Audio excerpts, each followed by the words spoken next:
Alhamdulillah wassalatu wassalamu ala Rasulillah Muhammad ibn Abdullah wa ala alihi wa ashabihi wa mawalah. Ashhadu an la ilaha illallah wa ashhadu anna Muhammadan abduhu wa rasuluh. Allahumma salli ala sayyidina wa maulana Muhammad wa ala alihi wa ashabihi, amma ba'du. Rabbi israh li sadri wa yassir li amri wahlul 'uqdatam min lisani yafqahu qawli. Wa qala Allah ta'ala fi kitabihil karim, a'udzu billahi minasy syaithanir rajim, bismillahirrahmanirrahim. Laqad kana lakum fi rasulillahi uswatun hasanah, sadaqallahul azim. Bapak Ibu rahimakumullah, daramang sadayana Bapak Ibu. Alhamdulillah, yang sehat semoga tambah sehat. Yang sedang sakit semoga Allah segera sehatkan. Yang susah semoga dibahagiakan.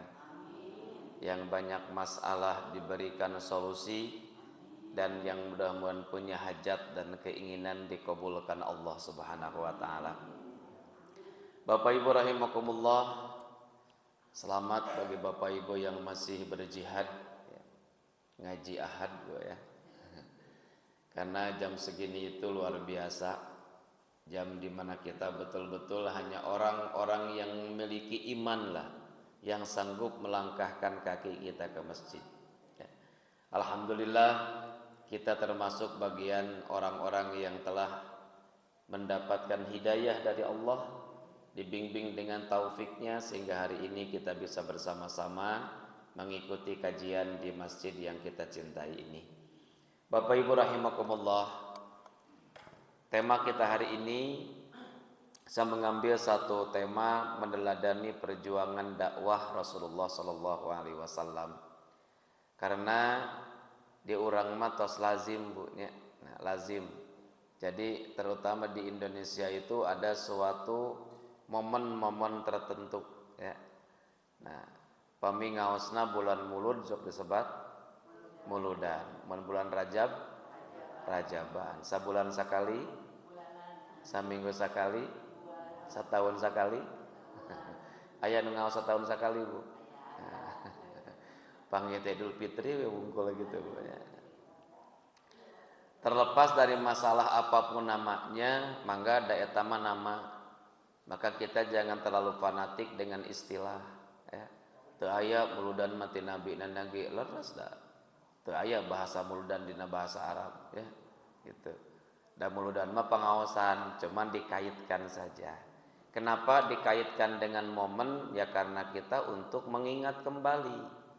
Makanya kalau dibahasakan dengan kita muludan, identik kita dengan bagaimana cara kita kembali untuk mempelajari tentang Rasulullah sallallahu alaihi wasallam.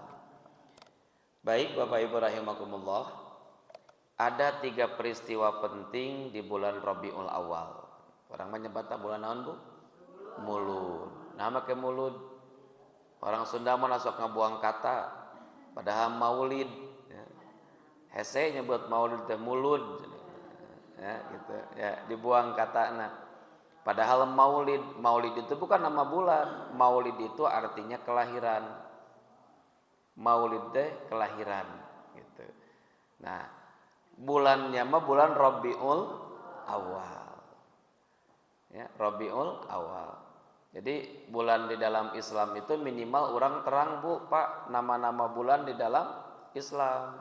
Muharram, terus Safar, terus Rabiul Awal, terus Rabiul Akhir, terus Jumadil Awal, terus Jumadil Akhir, terus Rajab, Ramadan, Sa'ban, terus Ramadan, Syawal, Hafid, Zulqaidah, Zulhijjah. Itu eta nama-nama bulan Hijriah Bapak Ibu ya. Ada orang Sunda masuk ngap enteng. Muharram, Safar, Mulud, Silih Mulud, Jumadil Awal, Jumadil Akhir, Rajab berwah puasa, Sawal hafid jeung haji gitu cenanya. Itu mah penamaan orang Sunda. Ya, mohon tasawiwas tapi orang sing terang Arabna ya. Nah, Nabi itu lahir bukan di bulan Mulud. Kade. Nabi itu lahir di bulan Rabiul Awal ya. Rabiul Awal itu kalau dalam bahasa Arab itu mengartikan adalah awal dari keceriaan. Rabiul Awal itu awal dari keceriaan. Nah, kalau kita hanya berpikir bahwa di bulan tersebut kita sering mengenal dengan istilah Maulid Nabi, dengan istilah kelahiran Nabi. Padahal ada 3 peristiwa penting di bulan itu. Yang pertama, Nabi dilahirkan. Yang kedua, Nabi hijrah ke Madinah. Yang ketiga, Nabi wafat di Madinah. Ini 3 peristiwa. Kan yang sering kita ingat itu lahirnya gitu. Padahal orang kadang ngemut wafatna. Karena tidak ada yang lahir tanpa wafat ya. Muntos lahir pasti wafat. Nah, kayak kita bahas sedikit-sedikit. Rasulullah dilahirkan. Nah, ini Rasulullah Shallallahu alaihi wasallam dilahirkan di mana Ibu? Di Mekah. Pada tanggal 12 Rabiul Awal tahun Gajah. Masehinya tahun berapa? Tanggal berapa?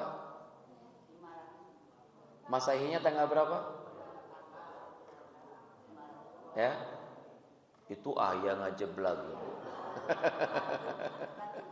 Dekat tinggal ya. Tanggal 20 April 571 Masehi ya. Kan ya burang diajarnya sejarah sekediknya. Nabi itu lahir pada hari Senin tanggal 12 Rabiul Awal tahun Gajah. Kenapa dikatakan tahun Gajah? Karena pada tahun itu terdapat peristiwa di mana Abrohah, seorang panglima Romawi, dia berniat menghancurkan Ka'bah. Ketika sampai di Mina, nah sekarang Mina, ketika sampai di Mina dekat Muzdalifah di sana, Abrohah berhenti dan dengan izin Allah, di situ Allah menurunkan satu pasukan Allah yang berbentuk burung, kemudian melempari Abrohah dengan batu sijil dari neraka dan biidznillah semua hancur dengan seketika. Ini diabadikan dalam surat apa Bapak Ibu? Surat apa? Al-Fil. Alam tara kaifa fa'ala rabbuka bi ashabil fil. Alam yaj'al kaidahum fi tadlil wa arsala alaihim tayran ababil tarmihim bihijaratin min sijil faja'alahum ka'asfil ma'kul. Itu teh peristiwa tahun Gajah. Nah, ini hikmah bagi kita, jangan pernah menyepelekan kekuasaan Allah. Sehebat apapun pasukan manusia, sehebat apapun kekuatan manusia, tidak akan pernah bisa mengalahkan kekuatan Allah. Kenapa Allah kirimkan cuman burung yang berterbangan? Burung ababil teh mun di urang mah jiga kapinis, Pak. Terang kapinis walet. Kalau di Mekah itu kan suka Pak seurnya berterbangan. Saya tampakkan oh ini meureunnya burung ababil gitu. Padahal itu malaikat. Dia membawa batu dari neraka dialungkeun kena hancur. Itu sudah nampak dulu ketika kena ketebalan ka'asfim ma'kul, maka tubuh-tubuh mereka itu bagaikan daun yang dimakan lalat. Kantun tulang-tulangna. Abrohah itu siapa pada waktu itu? Bahkan semua penduduk Mekah ketakutan dengan Abrohah. Ternyata Allah luar biasa. Jadi jangan pernah kita sombong dengan kekuatan kita. Kita punya kekuatan Allah. Sehebat apapun kekuatan kita, tidak akan bisa menahan azab dari Allah. Allah magambilnya punya gitu. Ke kita aja, ke kita sok kita bangun infrastruktur so sehebat-hebatna torojol we gempa gubrag sadayana bea. Torojol tsunami seep sadayana. Ini hikmah bagi kita. Di awal kelahiran Rasulullah Sallallahu Alaihi Wasallam itu Allah menampakkan kekuasaannya di situ. Jangan pernah berani menantang azab dari Allah.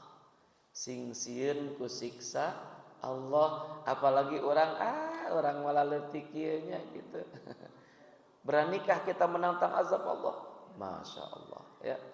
Jangan sekali-kali, mata hati-hati ya. Ya, saya pernah ngobrol kayak jalan Kang hayu atau orang sholat Kang gitu. Cenah sok ya Ustad Kang. Karena Kang gak tahu kalau orang yang tidak sholat teh bagianna neraka. Kumaha nyaritana teh? Kun bayatullah cenah abdi ka neraka akang ka surga gitu. Emang cek abdi akang hayang ka neraka, bae da abdi mah geus kagok jelema goreng gitu. Masya Allah. Jika nanti dianggap neraka teh enteng. Ibu, api itu terbagi 3. Ada api yang berwarna merah, biru, dan putih. Gitu. Api neraka teh warnanya putih. Kalau kita buktikan di dunia, api yang berwarna merah tidak terlalu panas. Contohnya lilin. Ibu masang lilin, apinya warnanya merah, sok gagaya dengan dicabakan gitu. Gayaan. Dan tepati panas, Pak. Ada yang kedua, api itu berwarna biru. Api apa, Bu?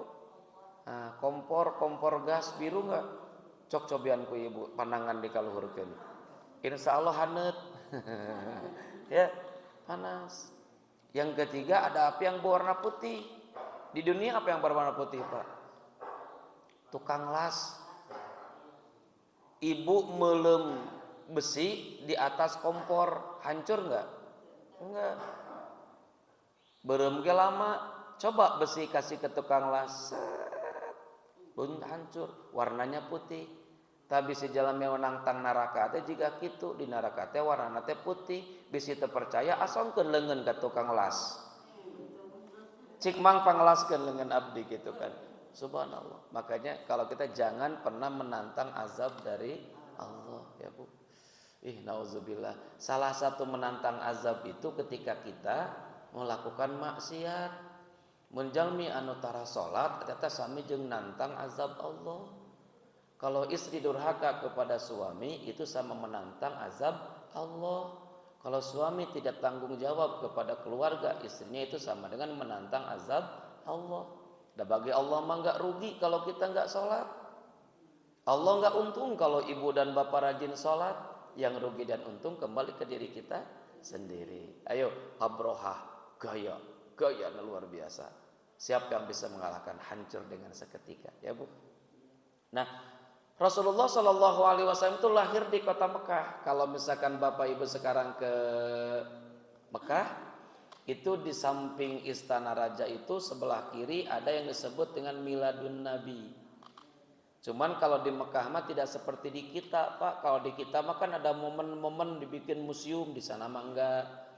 Miladun Nabi itu jangan perpustakaan, itu rumahnya Siti Fatimah, rumahnya Siti Aminah dulu. Jantan pamit bapak ibu sekarang ke Mekah dan tempat sa'i ke sebelah kiri sedikit itu Miladun Nabi, tempat di mana Rasulullah Shallallahu Alaihi Wasallam dilahirkan. Nabi lahir di kota Mekah. Hari Senin tanggal 12 Rabiul Awal tahun Gajah. Tepatnya 20 April 571 Masehi. Orang mas seringnya di Indonesia memperingati hari Kartini. Ya, tanggal berapa Bu? 20 Hiji, tanggal 20 mahilapnya gitu. Pada titik kelahiran siapa? Rasulullah Sallallahu Alaihi Wasallam. Nama ayahnya siapa Bapak Ibu? Abdullah bin Abdul Muttalib. Bahkan di kitab Tijan Ad-Daruri secara ilmu tauhid ibu bapak wajib hukumnya kepada setiap kaum muslimin mengetahui sejarah atau rundaian keluarga Rasulullah sallallahu alaihi wasallam. Terus apa aja Ibu? Muhammad putra saha? Abdullah putra saha? Abdul Muthalib putra saha? Terus?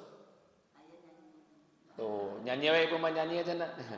Gusti urang sadayana Kangjeng Nabi anu mulya Muhammad jenenganana Arab Quraisnya bangsana. Terus Bapana Sayyid Abdullah Ibuna Siti Aminah dibabarkeuna di Makkah poe Senin tahun nyanyi masuk semangat ya punya.